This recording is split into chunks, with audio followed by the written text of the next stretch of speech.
Fala pessoal, tudo bem? Aqui quem fala é o professor Thiago Lopes. Como é que vocês estão?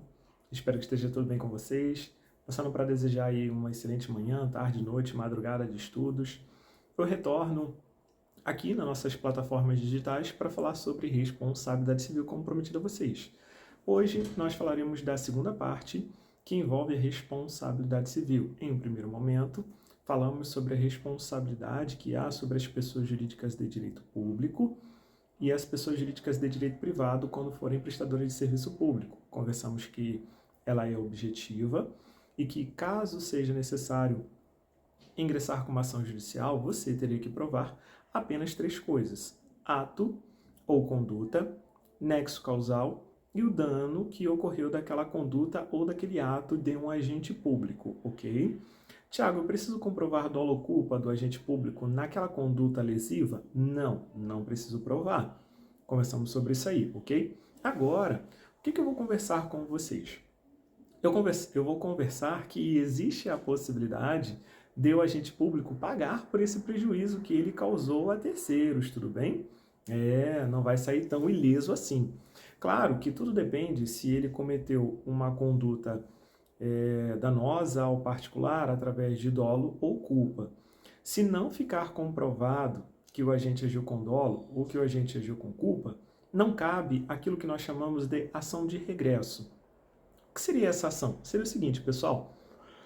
Você, policial, você médico, você professor da rede pública de ensino, você é um agente público, causou dano a particular. Você vai ser responsabilizado em um primeiro momento? Resposta: não. A pessoa que quiser reaver o seu prejuízo vai ter que entrar com uma ação judicial, em regra, tá? A professora de Pietro e o professor Cavalinho dizem que é possível que esse prejuízo seja feito na via administrativa. Mas em caso de entrar com ação judicial, esse particular ele não pode escolher quem vai processar. Se processa você ou se processa a pessoa jurídica a qual você está vinculado. Não pode.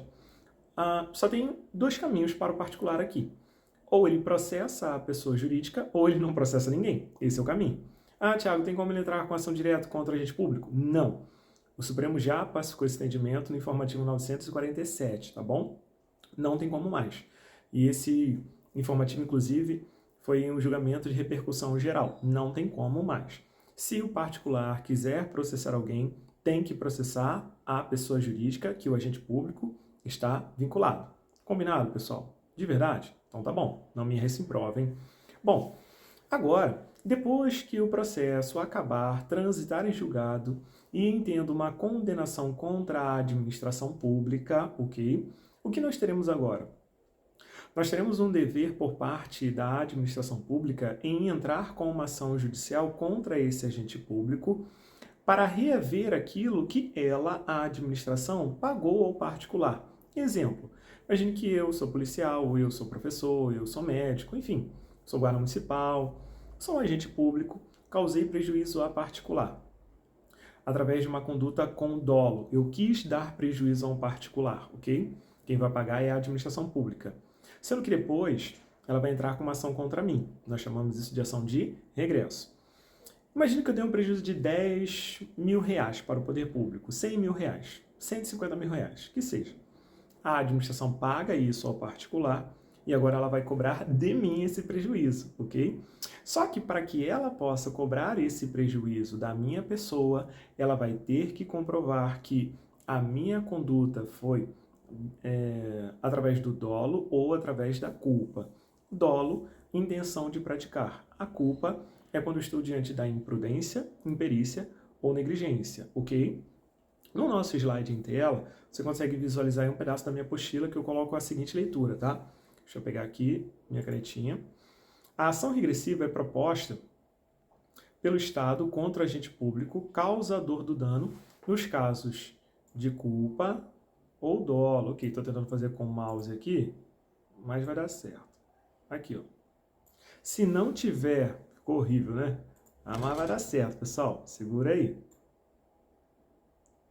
Melhorou um pouco. Agora foi. Através da culpa ou do dolo. Se não tiver culpa ou se não tiver dolo, não vai rolar essa ação. Combinado? Bacana? Ok. Isso está no 37, parágrafo 6º, lá no finalzinho do artigo, tá? Sua finalidade é a apuração da responsabilidade pessoal do agente público, tendo como exigência já ter sido o Estado condenado através de uma ação indenizatória proposta pela vítima. Entretanto, o agente público só ressarcirá o Estado se possuir pelo menos culpa.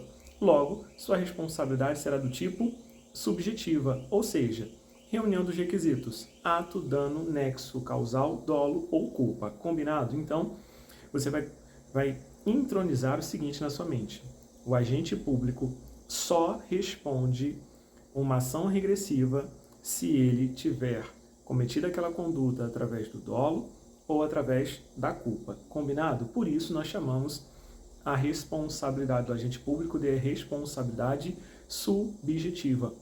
Não pode errar-se em prova. Qualquer questão que disser que o agente público tem responsabilidade objetiva, você deverá, meu amigo, minha amiga, marcar que está errado. Combinado? Ok, olha lá, hein? Bom, seguindo agora aqui no nosso próximo slide, deixa eu ver aqui, pronto. Temos a seguinte pergunta psicossomática na sua prova, que é a perguntinha sobre a denunciação à lide.